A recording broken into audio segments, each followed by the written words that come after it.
أعوذ بالله من الشيطان الرجيم. بسم الله الرحمن الرحيم. والحمد لله رب العالمين،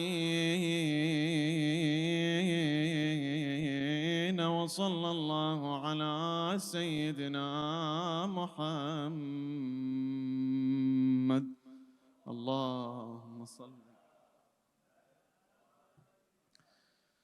صلى الله عليك يا سيدي ويا مولاي يا رسول الله. صلى الله عليك يا مولاي وابن مولاي يا أبا عبد الله، يا غريب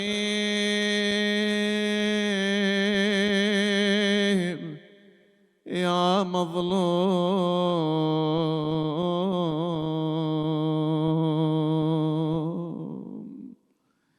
يا مسلوب العمامة والرداء، حسين يا حسين. Everyone together. حسين يا ما شاء الله. حسين حسين يا حسين. لعن الله الظالمين لكم سيدي يا أبا عبد الله. أمنا من لجأ إليكم، فيا ليتنا كنا معكم فنفوز والله فوزا عظيما. إمام المهدي عجل الله تعالى فرجه الشريف in زيارة الناحية, and where he graphically describes the events of Ashura and the pain and the agony in which Imam al-Hussein Salamullahi alayh and his holy household went through on that horrific day. He says, As-salamu ala al-shayb al-khadib. Peace be upon the grey hair that was dyed with blood. As-salamu ala al-khadd al-tarib. Peace be upon the cheek that struck the dust. As-salamu ala al-badan al-salim.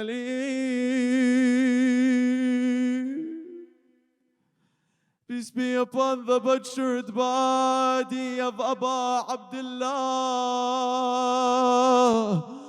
السلام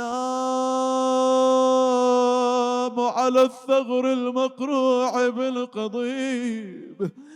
Peace be upon the front teeth that were beaten with a rod. السلام على الحسين. Everyone together. وعلى علي وعلى أولاد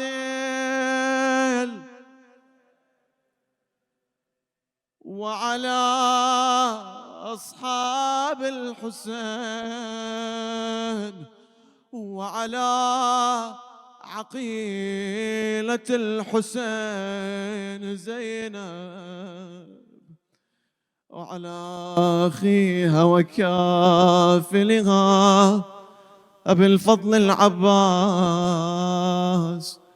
ورحمة الله وبركاته. صلوات على محمد وآل محمد.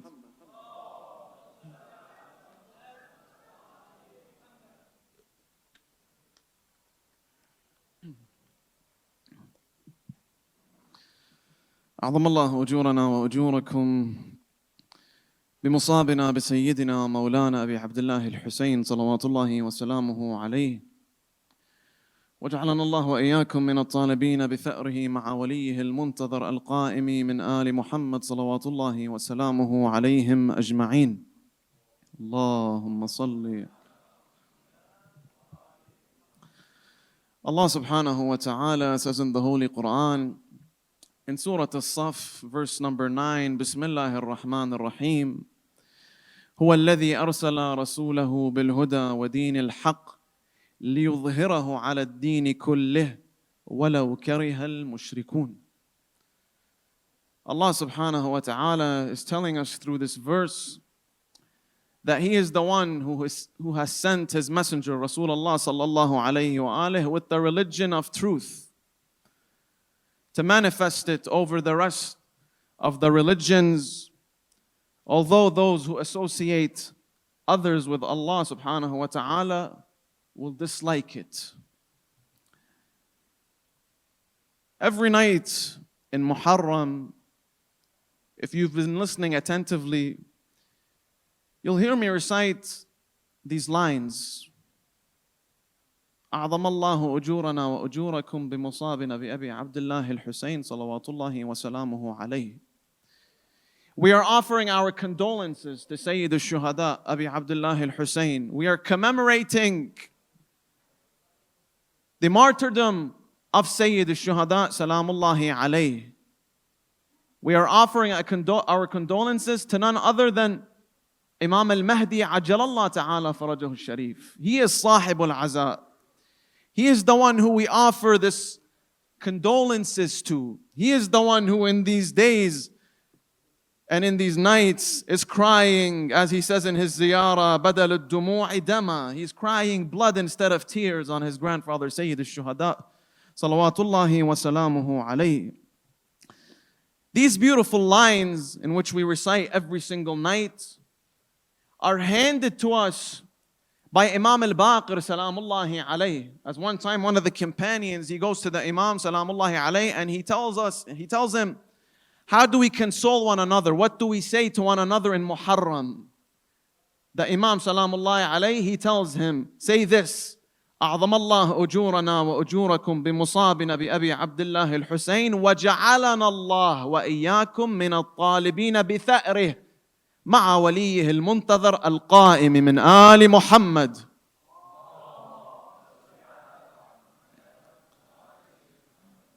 By uttering these words, we are enduring the memory of Sayyid al-Shuhada salawatullahi wa salamuhu alayhi. This unwavering legacy that Sayyid al-Shuhada left behind. The religion of Islam that he protected, the Quran that he protected.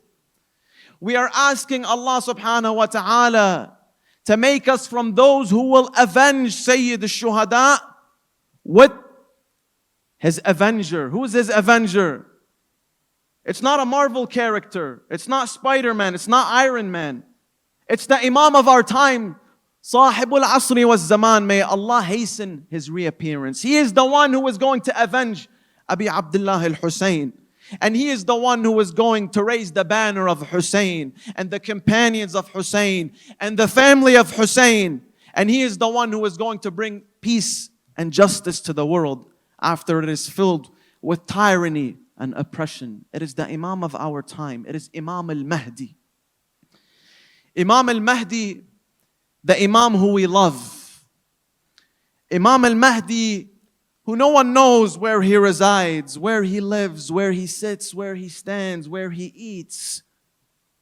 Who is he with? What's he going through? The Imam Salamullahi alayhi, who we just remembered in this year, his 1189th birthday. Imam al-Mahdi is 1189 years old. And he is waiting for us, Shia followers, Muslims, to be ready.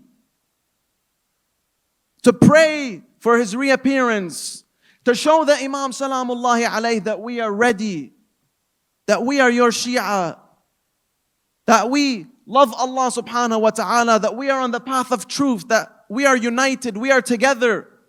We are ready to hold the banner of Ya li Tharat al-Hussein. We are the ones who are going to avenge Imam al-Hussein with you, Ya Sahib al-Zaman. A lot of us, we pray day and night to be from these Ansar, to be from these 313, the companions of Imam al-Mahdi. We recite in many of the du'as and many of the ziyaras. As an example, Dua al-Ahd, this highly recommended dua to be recited every morning, and where we talk to the Imam of our time. And it's something we should get accustomed to. And I urge my brothers and sisters to start making this part of their daily schedule, to listen to Dua al-Ahd every day for 40 mornings. We have narrations that say that the one who recites this dua for 40 mornings, Allah subhanahu wa ta'ala will make them from the companions of Imam al-Mahdi ajalallah ta'ala farajahu al-sharif. And if they were to pass away before the reappearance of the Imam salamullahi alayhi, Allah subhanahu wa ta'ala will bring them back from their graves to be from the junud, the ansar of Sahibul Asri wa Zaman. There are many merits to reciting such du'as. Reciting this dua as an example grants the mu'min 100 good deeds and will erase from them 100 or thousands of sins. We recite in this dua one of the lines, اللهم اجعلني من أنصاره وأعوانه والمستشهدين بين يديه والذابين عنه. Oh Allah, make me from his companions, make me from his helpers, make me from those who will support the Imam of my time. As well, many other of the ziyarat in which we read, as the ziyarat al-Yasin, we recite وَنَصْرَتِ لَكُمْ مُعِدَّةً وَنُصْرَتِ لَكُمْ مُعِدَّةً. I am here to aid you, Ya Ahlul Bayt. I am here to aid you, Ya Sahib al-Asr wa Zaman. I am ready to support you. Now when we recite these ziyarat and these du'as, and when we recite dua al-Hujjah every single day, remembering the Imam of my time, does that mean, the question arises here, does that make me automatically from the junud of Imam al-Mahdi? Is that suffice enough? Because a lot of people, they think all they have to do to be from the companions of Sahib al-Asr wa Zaman is just to say, Allahumma ajil farajah. And that's enough. As if Allah subhanahu wa ta'ala is going to do something in alam al-ghayb, and He's going to just make them automatically from those 313, from the supporters, from the army that will fight with the Imam salamullahi alayhi. Is that really the case? Of course not. There are a number of characteristics that these Ansar, these soldiers of the Imam salamullahi alayhi need to embody and need to carry, need to live by, need to act by, need to speak by. So if one wants to know whether he or she are from the Ansar of the Imam salamullahi alayhi, they need to follow a number of steps, and they need to do a number of things. That being said, inshallah, throughout this discussion tonight, I would like to give a glimpse as to who these companions are, what characteristics should they embody, and how should they live their lives in order for Allah subhanahu wa ta'ala to make them from the Imam to make them from the Ansar of the Imam of our time. And inshallah, we will dedicate this discussion to speak about Imam al-Mahdi, ajalallah ta'ala farajah sharif, in a number of points. The first is the Imam absent or present. The second is our goal to meet the Imam salamullahi alayhi or not. And the third is the relationship of love that we should build with the Imam of our time. Let us begin with a salawat ala Muhammad wa ali Muhammad.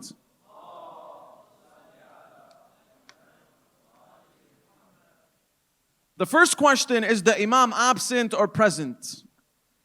How do we deal with the awaited Imam? Now you may hear this question and you might laugh. You might think, well, it's very obvious that Imam salamullahi alayhi is absent. He's not here. What kind of question is that? It's very simple, easy. Is that really the case or not? There's two approaches to look at this. There's two different ways. There's one way, which is the materialistic approach, which is the approach that deals with this matter as if the Imam salamullahi alayhi is just like any absent person. The Imam's just a traveler. Just like when we travel and we leave our families, we're away from our families. One day we will come back and we will knock on their door and they will open this door for us and we will embrace and hug.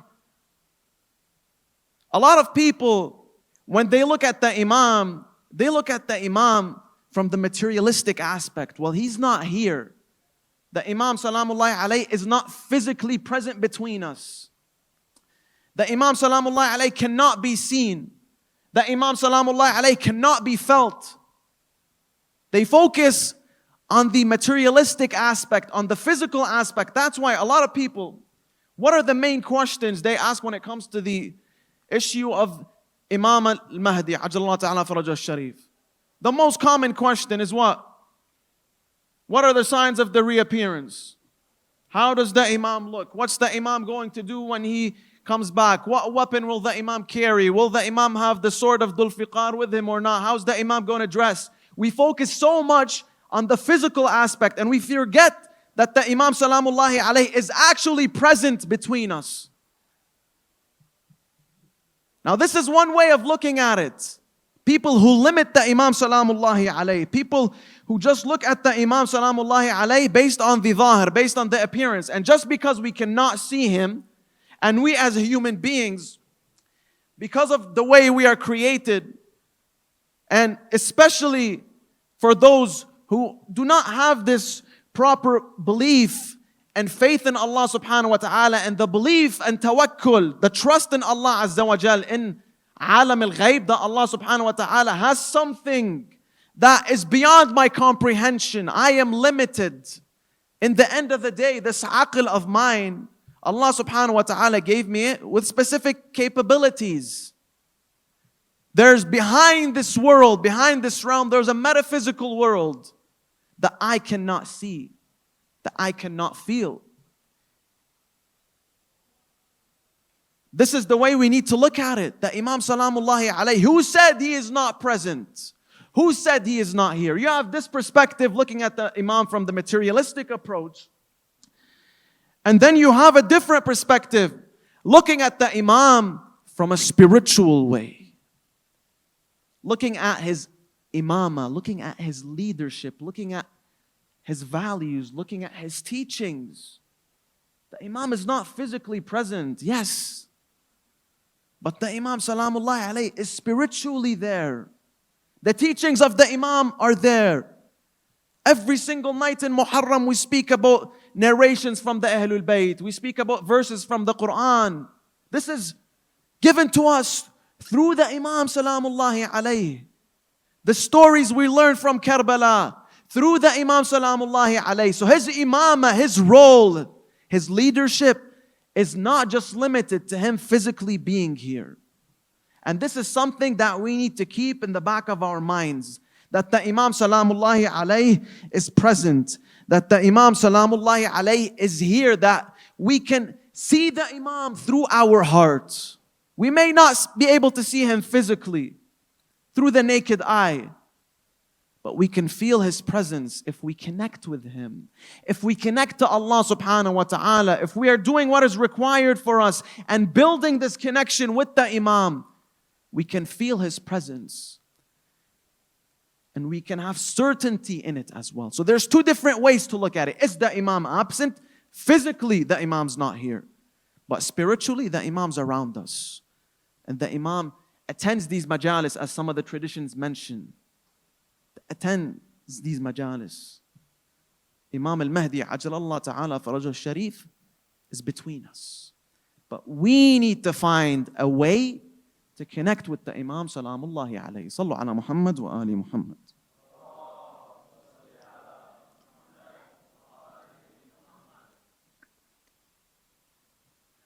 The second point is that, is the goal to meet the Imam or not? Should that be my goal?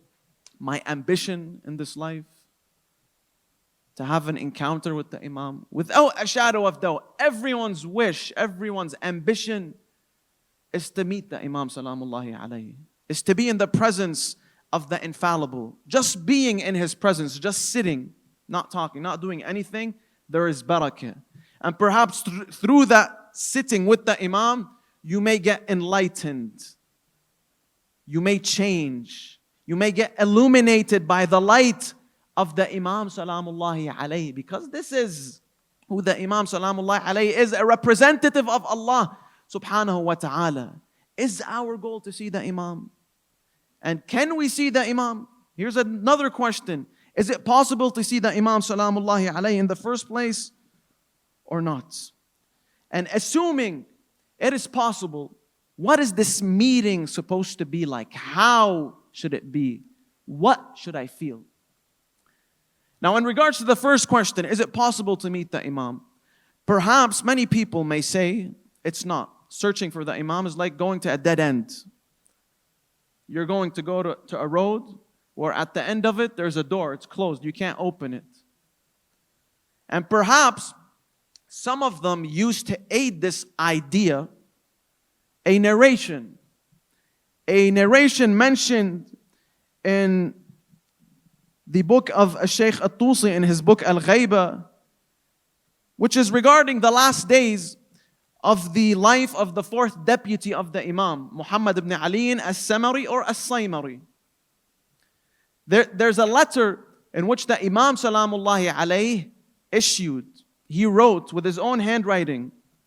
Shaykh At-Tusi says, the letter is as follows. Bismillah ar-Rahman ar-Rahim. Ya Ali ibn Muhammad as-Samari, أعظم الله أجوركم أعظم الله أجر إخوانك فيك فإنك ميت ما بينك وبين 6 أيام فلا توصي لأحد أن يقوم مقامك بعد وفاتك فقد وقعت الغيبة ولا خروج إلا بإذن الله, until the Imam says فمن ادعى المشاهدة قبل خروج السفياني وقبل الصيحة فهو كذاب مفتري.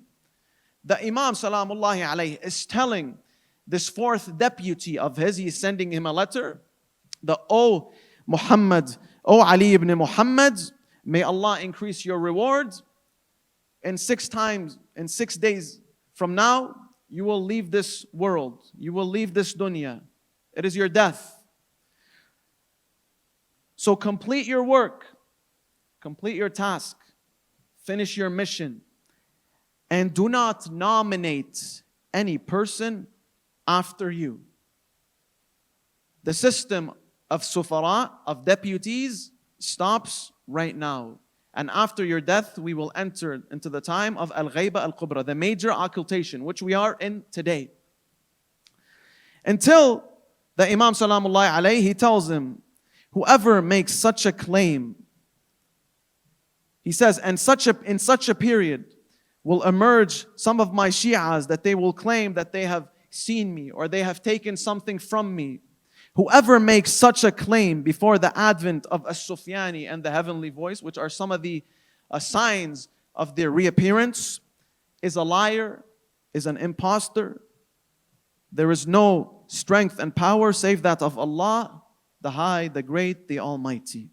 Now, if someone reads this for the first time, well, it's very obvious that Imam Salamullahi alayhi himself is telling us that anyone who claims he has seen me, or that claims that he has some encounter with me, or he has taken anything from me, or a book from me, whatever it is, to consider this person a liar and an impostor. Now, what's very interesting about this is that the Imam Salamullahi alayhi, when he speaks about this, what does he mean? Is that really the case or not? In the time of the occultation, which is in the day and age we live in, and where the Imam Salamullahi is not physically present, like I said, that the Imam Salamullahi alayhi is not just isolated and just sitting on his own, sitting on an island somewhere on a vacation. Some people try to taint the picture of Sahib al-Asr wa Zaman and taint the picture of our madhab, Shi'ism. They say that your Imam's hiding in a cave. That's not who the Imam Salamullahi alayhi is, and that's not what the Imam Salamullahi alayhi is doing. The Imam Salamullahi alayhi is present, as we mentioned. And if it wasn't for his presence, and we have so many narrations that speak about this, as well as verses from the Holy Quran, and where Allah subhanahu wa ta'ala says on the tongue of through the tongue of the Ahlul Bayt, that there will never be a time where there is not a hujjah, a guide, a proof over humanity. So the Imam is present. And if you really think of it, if you look at the history of Shi'ism, you see that throughout history, the Shia were attacked. The Shia were imprisoned. We were always a minority. We were always looked down upon. We were always mistreated. We were always attacked. And look what happened in Karbala. With everything that has occurred throughout the past 1400 years, we still have, mashallah, a great amount of books and writings that have been left despite what has been happened throughout history attacking Shi'ism. You know, we have so many of our books that were burnt down, many of our libraries that we lost. And perhaps if we had these books in our hands right now, perhaps many of the fiqh verdicts, as an example, may differ slightly in some way. But with everything, alhamdulillah, Allah subhanahu wa ta'ala has protected this religion of ours, has protected the madhab. Why is that? Have you really thought of that before? It is because the Imam Salamullah alayhi is present. It's through the barakah of the Imam, because there's a hujjah, there's a proof of a humanity in this world. And through the Imam Salamullah alayhi, Allah protected this madhab and this deen of ours. So when we read these narrations, brothers and sisters, and when we talk about the Imam Salamullah alayhi being present spiritually, can we see the Imam physically? Can we meet with the Imam Salamullahi alayhi? When we recite as an example in dua and nudbah, as well as many of the du'as in which it speaks in this way, where you are calling upon the Imam, showing your yearning towards the Imam, weeping for the Imam to reappear. As an example, when we read بِنَفْسِ أَنْتَ مِن مُغَيَّبٍ لَمْ يَخْلُ minna. May my soul be ransomed to you. Although, look at this, although you are hidden from us, you have never forsaken us. بِنَفْسِ أَنْتَ مِن نَازِحٍ مَا نَزَحَ عَنَّا. May my soul be ransomed to you. Although you are away, you have never been away from us. بنفسي أنت من أمنية شائق يتمنى. May my soul be ransomed to you. يا صاحب العصر والزمان. We are eager to meet you and to be with you, just like a person wanting to meet his beloved. So we see what is hidden from us, brothers and sisters, at the time of the occultation is the title of the Imam, but is not the person of the Imam Salamullahi alayhi. To feel his presence, to feel closeness to him, to feel connected to the Imam Salamullahi alayhi, one is able to do so if they remove these hujub, these veils and the barriers that are placed on the hearts when a person sins. The same way we see Allah subhanahu wa ta'ala through the heart, and we feel Allah subhanahu wa ta'ala through the heart, as we mentioned in the previous lectures. The same thing, we can connect with the Imam Salamullahi alayhi. If I'm a sinner, if I'm a person who doesn't pray, if I'm a person who doesn't take care of my religion, how do I expect myself to feel the presence of the Imam and to see the Imam and to meet with the Imam? So we need to remove these barriers in order to feel that connection. Now that doesn't answer the question. Does that mean that it's possible to see the Imam, even though in the narration we mentioned, it's clear that the one who claims that they did so and they said that we took this from the Imam, to call them imposters and liars?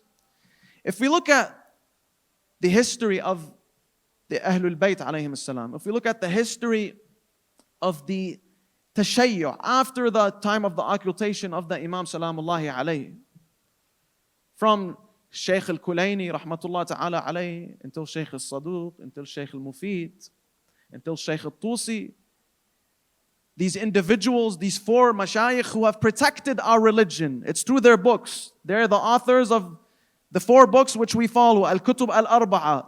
The majority of our ahkam and our verdicts and what we take is from these books.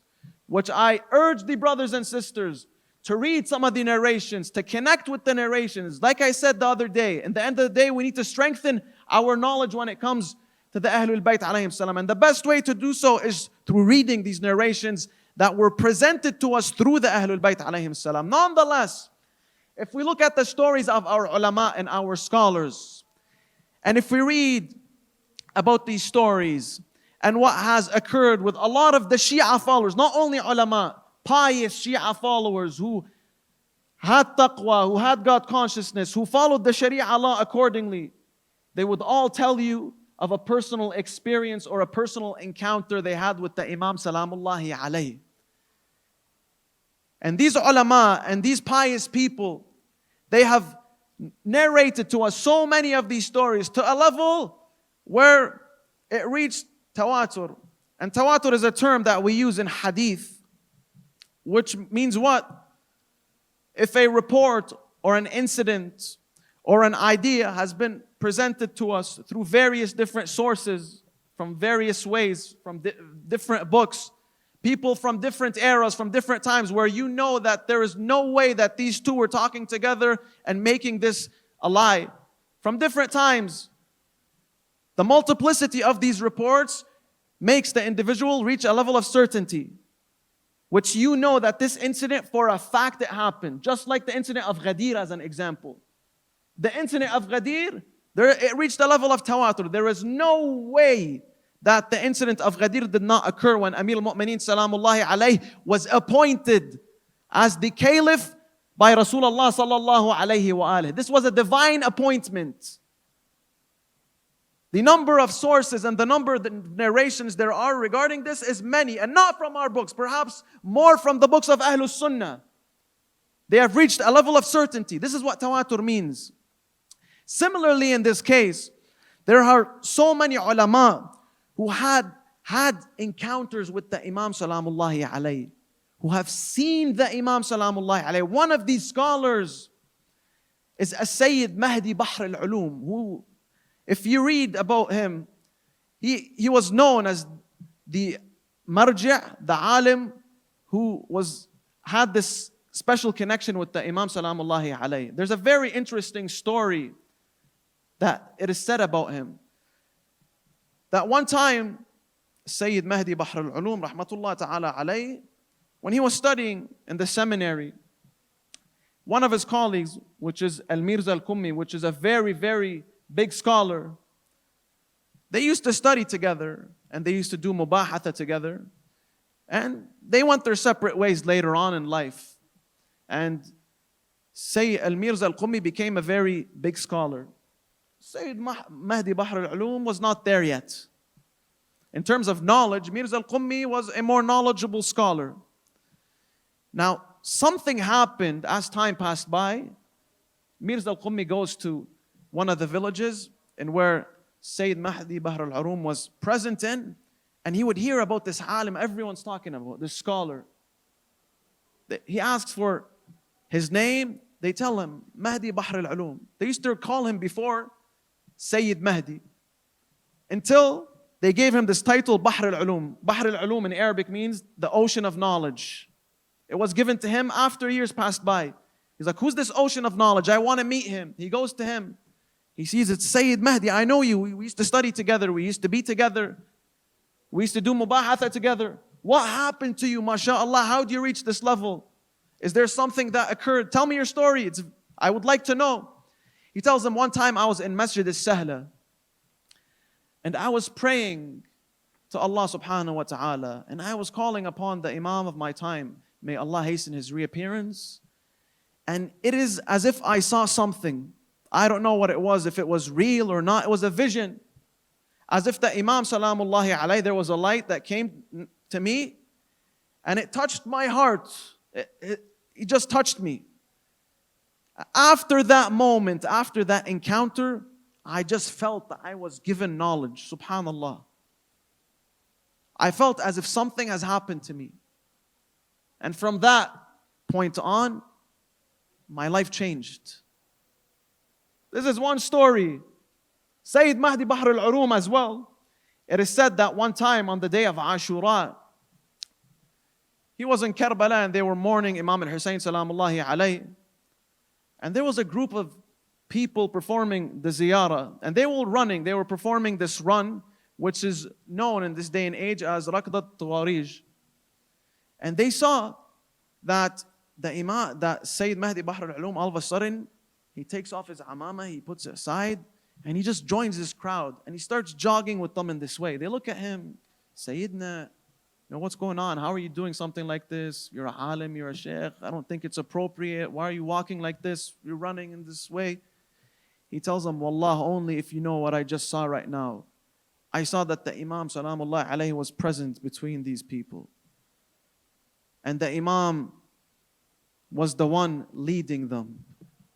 And subhanAllah, this became a tradition later on. Right now, every year on the day of Ashir, you see these people who come jogging. It's a sign, it's a representation of that group who came after the event of Karbala occurred. They didn't make it to Karbala. They wanted to join Imam al-Hussein, but they didn't make it. So they came after the battle ended, and they were running to see that everything's already done. Imam al-Hussein salamullah alayhi was martyred. So we have so many stories from the ulama.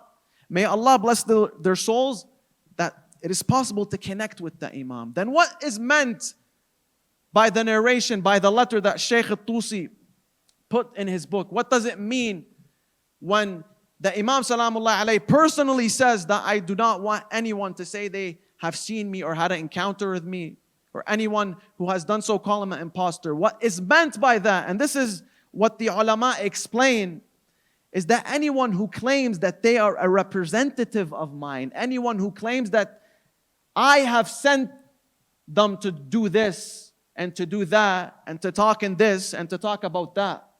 That's why a lot of these stories, they didn't come known until after the death of these ulama. They didn't go around bragging and saying, oh, I had an encounter with the Imam. No, it wasn't like that. Later on, after years and years of their death, these stories were told.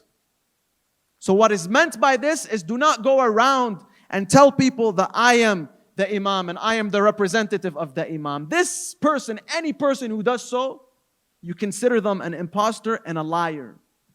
Because there will be clear signs in where we can tell that this is the Imam or not. Not anyone who comes and say, I had an encounter with the Imam, you believe him. And you'll be surprised how many people in this day and age believe such individuals.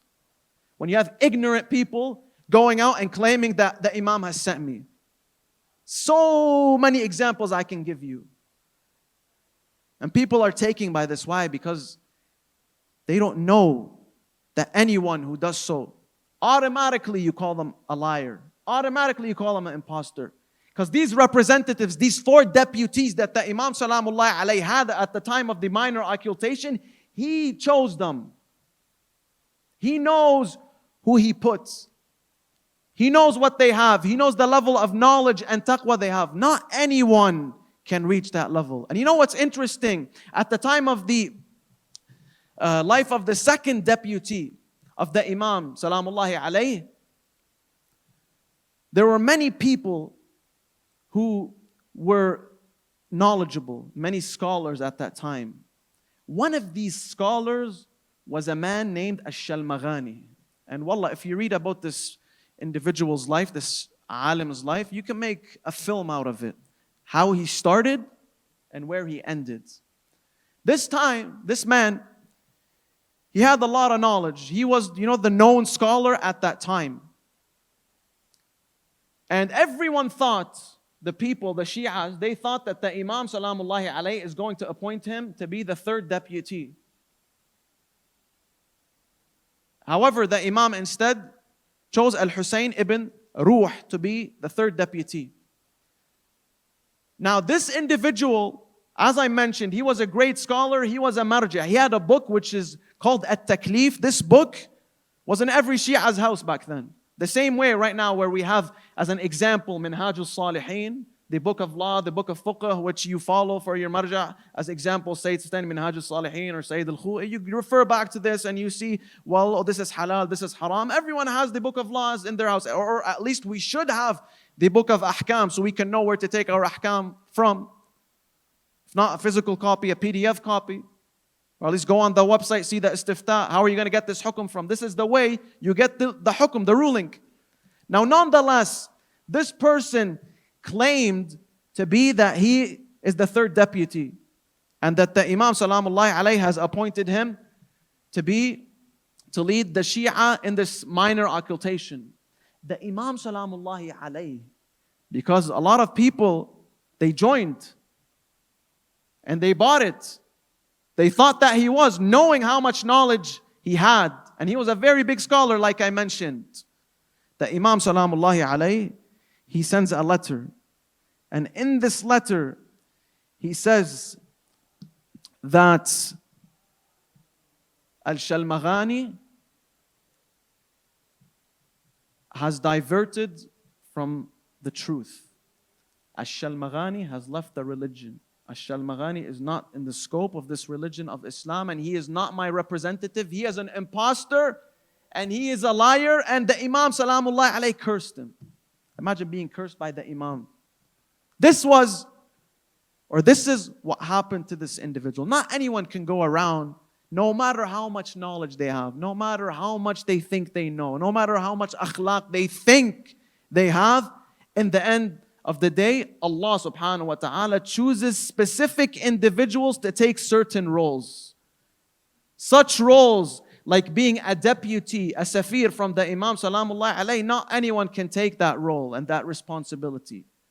They are chosen by the representatives of God. So we pray to Allah subhanahu wa ta'ala all the time. And this is a sentence which we should always say and recite. Allahumma rzuqna husn al-aqiba. Oh Allah, we ask you for a good ending. We may be pious Muslims, we may be believers all of our life. That moment of truth, that moment when we are faced with tribulations, we may deviate away from the path of Allah subhanahu wa ta'ala, and we may die as disbelievers. And I know people, many of my teachers, they told me about ulama, and I'm talking scholars, proper scholars, who they were looked upon and people used to respect and listen to and whatnot. At the time of, or before they passed away, they didn't believe in God. They didn't follow the Quran. Sometimes takabbur, being arrogant, gets to us. This is a marad, this is a spiritual disease from the diseases which we spoke about, like the hardening of the heart, where we think, we're something. We think that we have a high status. That's why we start to have takabbur. So if we're not given this status, we start to have doubts in God. We start to look down upon people. We start to act differently. Our intentions do not become sincere anymore. And this is when we start to deviate. And this is when, wal-'iyadhu billah, we may die as disbelievers. Allahumma rzuqna husn al-aqiba. That's all what we can say. Sallu ala Muhammad wa ali Muhammad.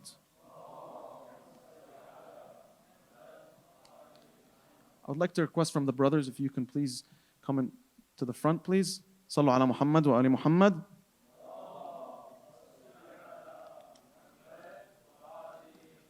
So with that being said, it is possible to want to have an encounter with the Imam Salamullahi alayhi, to feel the presence of the Imam, to have a connection with the Imam Salamullahi alayhi. But it is not okay for one to go around and say they are the representatives or they are the Imam Salamullahi alayhi. With that being said, what is the reality of this meeting that we are required to have with the Imam? We need to understand, and a lot of us do not really look at this from this perspective, that the Imam Salamullahi alayhi is not just an ordinary being. So when the Imam Salamullahi alayhi tells me something, his word is the word of God. His act is the act of God. One of the ways, and this is a fiqhi research in Hawza that we take in fiqh and usul, is sometimes when you read a narration, the Imam, he doesn't explicitly say that if this is permissible or not, if this is haram or it's makruh or it's wajib or whatnot. But the incident occurs in front of the Imam. So the narrator says that this incident occurred in front of me. However, the Imam didn't say anything, didn't react, didn't stop what was happening. This, taqreer al-Imam they call it, this is the fiqh terminology for it, that the acceptance of the Imam for such act is proof that it is acceptable, because the Imam salamullahi alayhi, if anything munkar wal iyadu billah was happening in front of him, as being the representative of God, just like we have a duty as well as believers to perform amr bil ma'ruf and nahy al munkar, to enjoin good and forbid evil, the Imam salamullahi alayhi, he would have done so. So because of that, then that means that the act is permissible. It's okay. It doesn't state that it's wajib. No, but the least we know, it's okay. Why is that? Because we know that Imam salamullahi alayhi is a man of God. The Imam salamullahi alayhi is the representative of God. So this meeting with the Imam is a meeting with God, because the Imam is the manifestation of the names of Allah subhanahu wa ta'ala. The Imam is the practical example of the names of Allah subhanahu wa ta'ala. That's why we have traditions that state that Ali ibn Abi Talib salamullahi alayhi is the walking Quran, right? We have the Quran, the silent Quran that we read, that we have in front of our hands. And we have the walking Quran, Amir al-Mu'mineen, who explains to us the Quran and how we need to follow the Quran and how to understand the Quran, so no one goes and interprets the Quran according to his own desire and according to what he thinks or he believes, which is happening so much in this day and age, where you have people, sometimes youth, they hold the Quran and they think, I can understand the Quran and I can give my opinion. Where did you bring that this is wajib? Show me in the Quran where salat is wajib. Show me in the Quran where hijab is wajib. Habibi, calm down. Have you studied? Have you spent years and years in the hawza? Do you have the basic tools to understand the Quran, to go around and comment on the Quran according to your own desire? And we have so many narrations that speak about this, that the one who issues verdicts from the Quran, from his own pocket, فَلْيَتَبَوَّأْ مَقْعَدَهُ مِنَ النَّارِ, he'll have a special seat for him in paradise, in the hellfire, Because this is the danger of doing such. Because not anyone can do that. It's just the representative of Allah subhanahu wa ta'ala. This is who the Imam salamullahi alayhi is. So when we understand the reality of who the Imam is, our actions will change. Our understanding will change. Our perspective will change. Because we know that this meeting, this spiritual connection that I'm going to have with the Imam is a way to Allah subhanahu wa ta'ala. And as we know, the Imam salamullahi alayhim, they are the wasila, they are the pathway to God. Think of it. If you were to go to a meeting in your job, and usually it's just your colleagues that attend that meeting. They tell you on that specific day, your next meeting, the CEO of the company is going to be attending. You're going to make sure that presentation you're going to give is going to be on point 100%. You're going to make sure the way you dress, the way you talk is going to be different. You're not going to stumble. You're going to be confident. You're going to stand up. You're going to practice beforehand a number of times what you are going to say, because you know there's something important, someone important that is attending that meeting. Similarly, when it comes to this, when we know that the Imam salamullahi alayhi, the Imam of our time, is present, and that meeting of the Imam is a meeting with God, our actions will change. If we know that the Imam is present here, we're not going to be sitting the same way we're sitting right now. We're not going to be talking the same way we're talking right now. We're going to have a level of respect and dignity that is going to be different. That feeling should not only be limited to the physical presence of the Imam being here or not. This is how we should always be. In every state, because we know that the Imam is a representative of Allah subhanahu wa ta'ala. And we do have narrations, brothers and sisters, many by the way, who speak about this, that when the Imam salamullahi alayhi reappears, there are going to be a number of people who will say, I have seen him, I have had some sort of connection with him, I might have even have had dinner with him. I've seen him somewhere. I've been to Hajj with him. Why is that? That proves more and more to us that the Imam Salamullah alayhi is present. But we can't see him with this eye of ours. We need to see him through this heart. How do we see the Imam Salamullahi alayhi? Through this heart of ours. How do we illuminate our hearts with the Imams? There are a number of things in which we need to do. And this is the last point I would like to speak about. Sallu ala Muhammad wa ali Muhammad.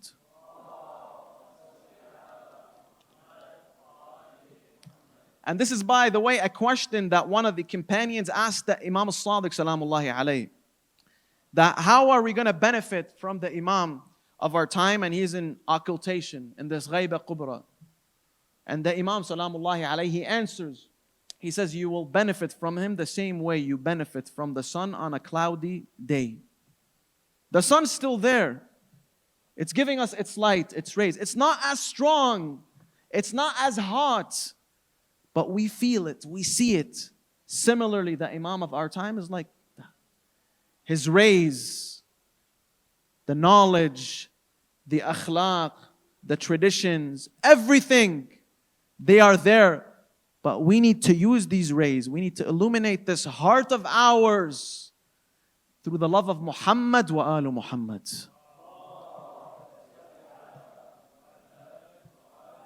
So there's a type of relationship we should build with the Imam Salamullahi alayhi, which is a relationship of love. Many of us don't have a personal relationship with the Imam, which is very odd. Knowing that he is the Imam of my time, knowing that he is the guide, knowing he is our aid, and I have not built no connection with him.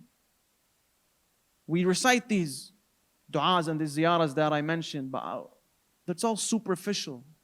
In terms of this practicality part, what am I doing to connecting with the Imam? Am I improving my knowledge of the Imam? And this is something we lack. We say we want to be from the Ansar of Imam Al-Mahdi. We don't even know the Imam. All we know is his name. Imam Al-Mahdi, he's going to appear in the end of time. That's it. But who is really and truly the Imam? What is he going to do? What is his story? How was he born? When he was physically present for those few years, what did he do? What does the Imam want me to do? How does the Imam want me to act? I need to have ma'rifah in my Imam. And we differentiated the other day between ilm and ma'rifah. And we said the ilm is just to simply have that knowledge, whilst ma'rifah is the practical application of that knowledge. So we need to seek knowledge when it comes to the Imam Salamullah alayhi, reading their history, connecting with the traditions of the Ahlul Bayt alayhim salam. It saddens me to see that the Shi'as of the Ahlul Bayt alayhim salam have never read a narration from the Imam Salamullah alayhi. Everything we have is from the Imams. It's the tongue of the Imam. It's Imam al-Sadiq speaking to you. It's Imam al-Baqir speaking to you. It's Imam al-Rida speaking to you. This is a way to connect with the Imam Salamullahi alayhi. Many of us don't even know the history of our Imams. Many of us, if I were to ask them, can you count for me the Imams? They can't even count them in the proper order. We need to strengthen ourselves when it comes to the ma'rifah, to knowledge. This is a way we connect with the Imam Salamullahi alayhi.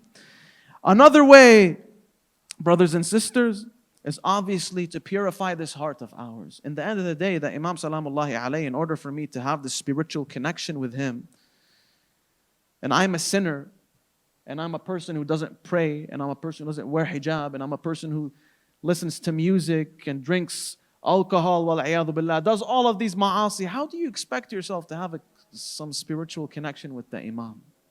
If we can't stay away from these sins, if we lack when it comes to our prayers, if we lack Salat al-Fajr, if we don't wake up for Salat al-Subh, and we don't take this Salat as an opportunity, the most important time of the day, you want your day to be successful, you want Allah subhanahu wa ta'ala to give you tawfiq, start your day properly. Start your day by doing these 2 rak'ahs. How much are they going to take of your time to talk to Allah subhanahu wa ta'ala during that time? You know, the Imam Salamullahi alayhi, they speak about this time between Fajr and Shuruq. It's one of the most important times of the day. So if someone wakes up for Salat al-Fajr, And they were to stay up during that time and seek knowledge as an example.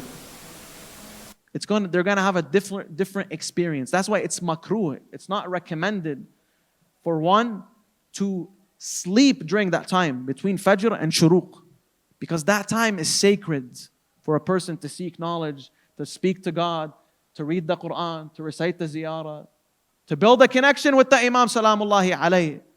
And if I lack my prayer, and if I perform all these ma'asi, how do I expect myself to have this special connection with the Imam of my time? When the Imam Salamullahi alayhi reappears, and he tells me to leave everything behind, and if I cannot leave the comfort of my bed, to do 2 rak'ahs, how am I gonna be the one in his army? How am I gonna be from the 313? Allahumma ij'alna min ansarik. That's all we recite. But what am I doing on a practical level to be from those ansar? Something to ponder upon. When we recite these du'as, let us understand the words. Let us understand what we are saying. I want to be from the ansar. That means I am ready, ya Imam, when you are to come. Or before. That's one of the reasons what postpones the dhuhur of the Imam. Because we lack when it comes to our connection with Allah subhanahu wa ta'ala. The Imam is waiting for us. When we stop sinning, when we stop doing so and so, when we unite as an ummah, when we work together, when we gain knowledge, when we teach our children, when we bring them to the majalis of Abi Abdullah al-Hussein. This is what helps the dhuhur. This is what helps the reappearance of the Imam salamullahi alayhi. If I cannot do any of these, how do I expect to be from these ansar? Let me rethink things and reevaluate where I am and how my connection with the Imam salamullahi alayhi is. You know, one of those individuals, dear brothers and sisters, who answered the call of the Imam salamullahi alayhi, the Imam of their time, was none other than Al-Qasim ibn al-Hasan salamullahi alayhi, who we remember on a night like this. Al-Qasim, the son of Imam al-Hasan, who was asked by Abi Abdullah al-Hussein, how do you view death? He says, uncle, Ya Aba Abdullah, for your support, I find it sweeter than honey. Look at the reply. Al-Qasim was only 13 years old. This was his reply to his uncle Abi Abdullah al-Hussein, salamullahi alayh. On the day of Ashura, after the martyrdom of many of Imam Hussein's companions and household, Imam Hussein looks around. He's got no companions, no helpers, no supporters. The Imam starts calling, Ama min mu'inin yu'inuna. أما من ناصر ينصرنا أما من ذاب يذب عنا. Is there anyone to support us? Is there anyone to aid us? Is there anyone to protect us from harm? Imam al-Hussein then sees a young man coming out of the tent, a man that resembled his brother Imam al-Hassan. It was Al-Qasim ibn al-Hasan. He went up to his uncle Abi Abdullah with utmost dignity and respect. He tells him, Ya Amma, la taqata li ala al-baqa, wa ara banay umumati wa akhawati mujazzarin, wa araika wahidan farida. Oh uncle, I have no strength to stay, and I see the members of my family and my brothers slaughtered. And I see you all alone with no supporter. Al-Qasim asks Abi Abdullah to go and fight. Abi Abdullah, he tells Qasim, you are what is left from my brother Al-Hasan. Whenever I miss him, I would hug you, I would smell you. You used to remind me of my brother. How can I let you go? And he told me to take care of you. Al-Qasim, however, tells him, uncle, Ya Aba Abdullah, take this. What is this? It's a wasiyah, it's a will. Imam al-Hussein, salamullahi alayhi, he takes this will and he reads it. It says, my brother Hussein, allow my son Al-Qasim to be a martyr under your hands. As if Imam al-Hussein, as if Imam al-Hassan is telling Hussein, let my son be your partner in this tribulation. I want my son to support you, Ya Aba Abdullah. Al-Qasim was begging his uncle Hussein, kissing his hands, asking for permission, until the Imam finally gives him the permission. He then takes him to his tent, gives him the armor and sword of his father, Imam al-Hassan. But before he allows him to go to the battlefield, he tells him, go and say your last farewell to your mother. Imagine how hard it is for a mother to say her last farewell to her child, knowing that these are the last moments. This is the last hug. These are the last words. The poet describes this scene. He says, وداعا يا حبيبي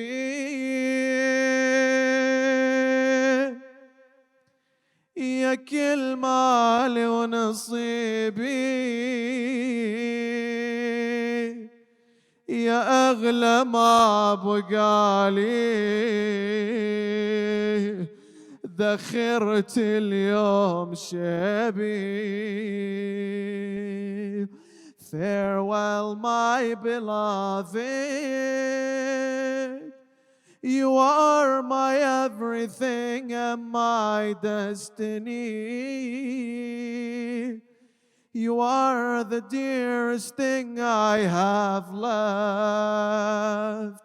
I will cherish it until my old age.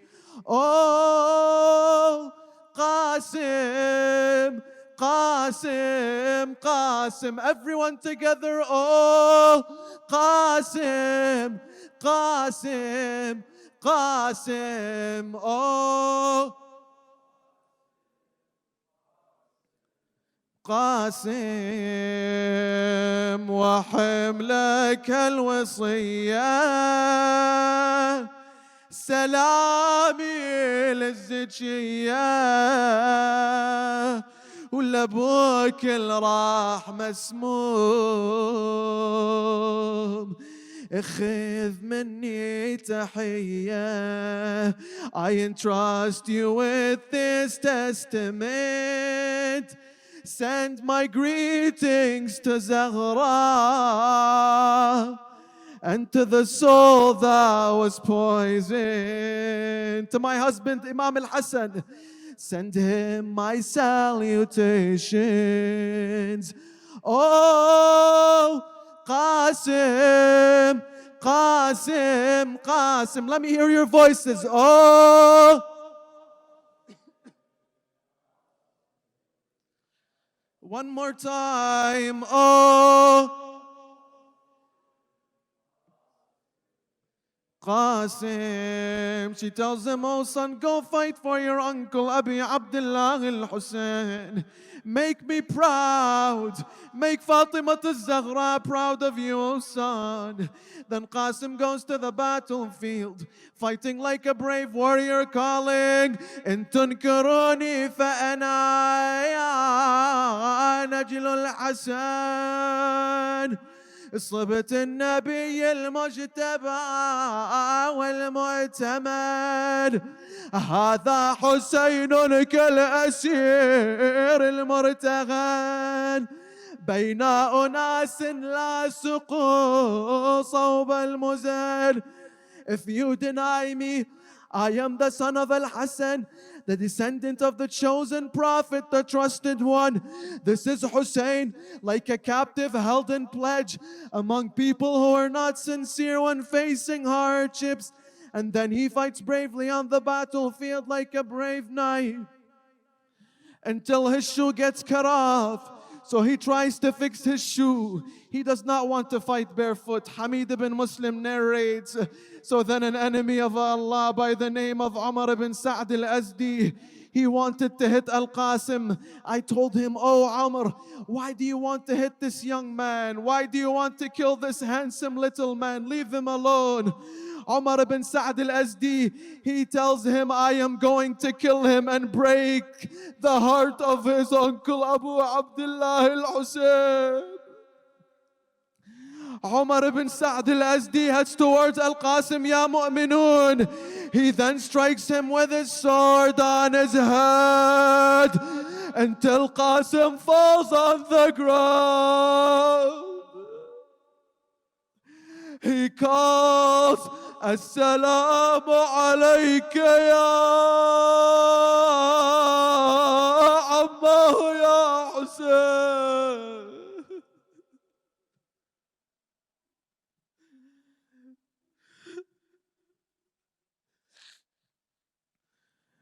Peace be upon you, my uncle, O Abu Abdullah. Imam Hussein then rushes to see Al-Qasim. He sees him lying on the ground with the blood gushing from his head.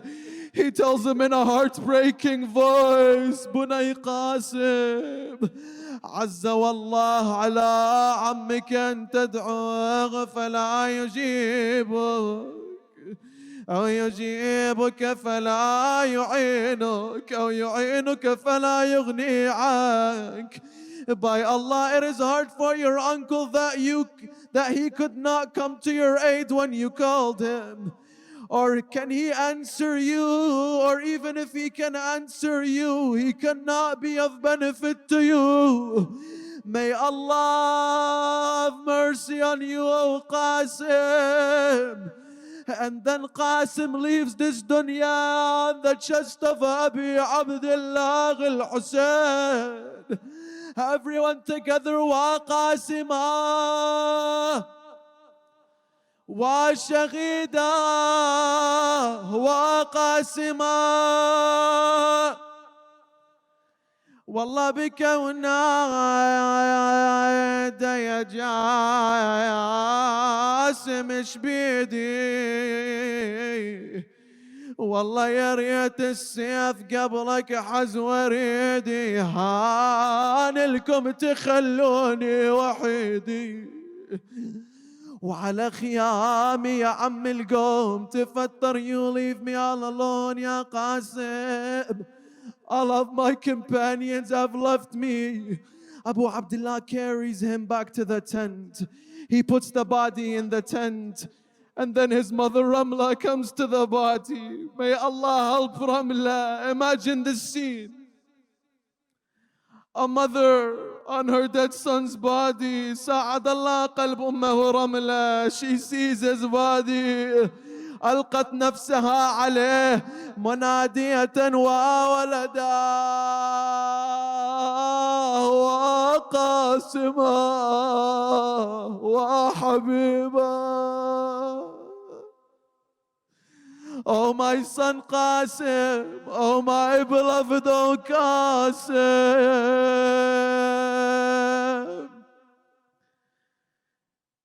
يما يما فتح عيونك لأمك.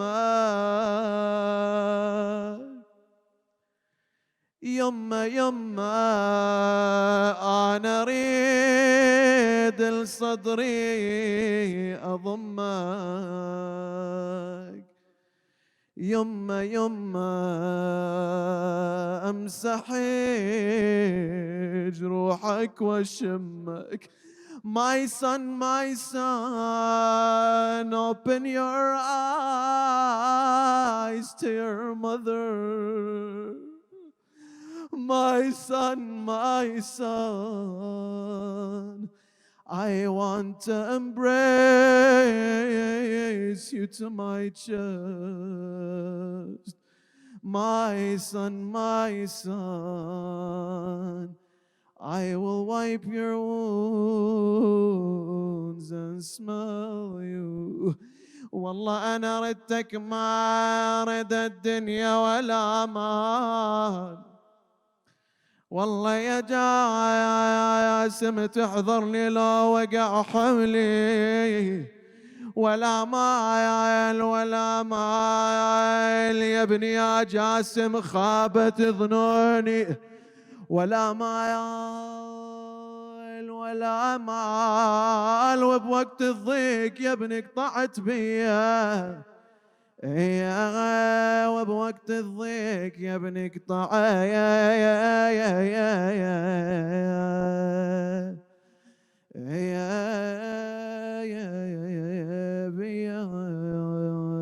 إنا لله وإنا إليه راجعون وسيعلم الذين ظلموا أي منقلب ينقلبون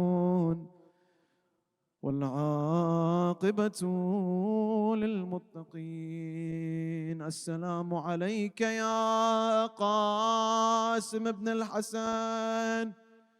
Peace and blessings be upon you, Qasim, the son of Hassan.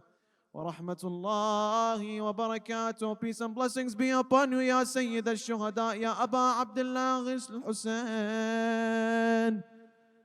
السلام عليك يا حبيبي يا حسين، يا نور عيني يا حسين. عليك مني سلام الله أبدا ما بقيت وبقي الليل والنهار، ولا جعله الله آخر العهد مني لزيارتكم. Everyone together, let us recite the ziyarah of Hussein. Let your voices reach Karbala. Assalamu ala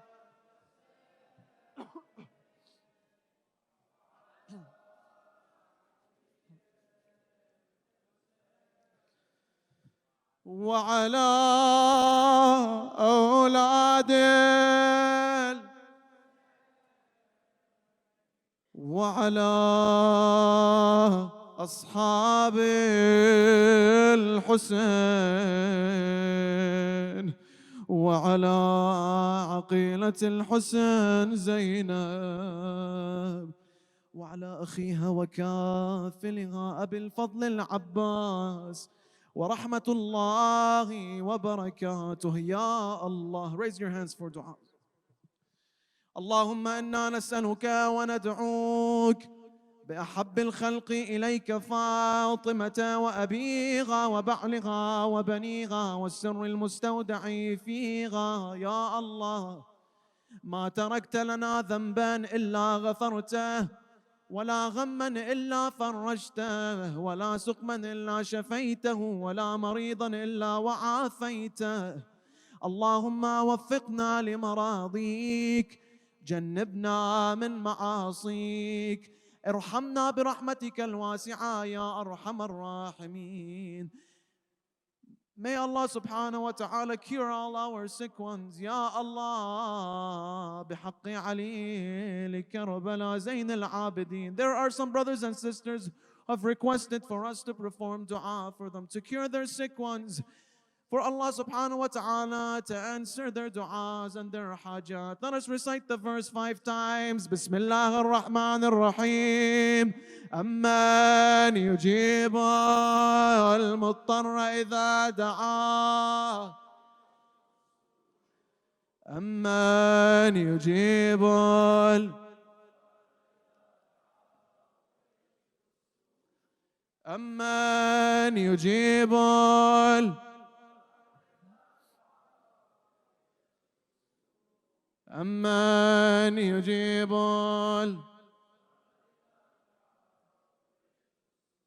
أمن يجيب المضطر إذا دعاه ويكشف السوء.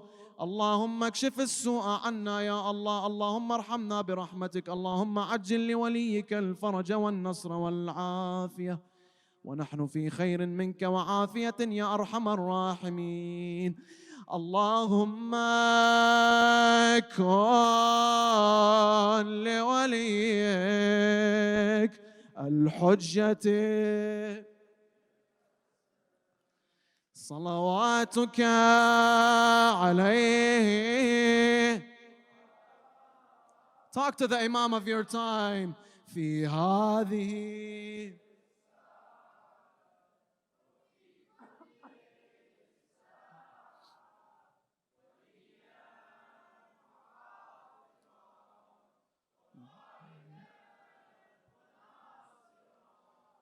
ودليلا وعينا حتى تسكنه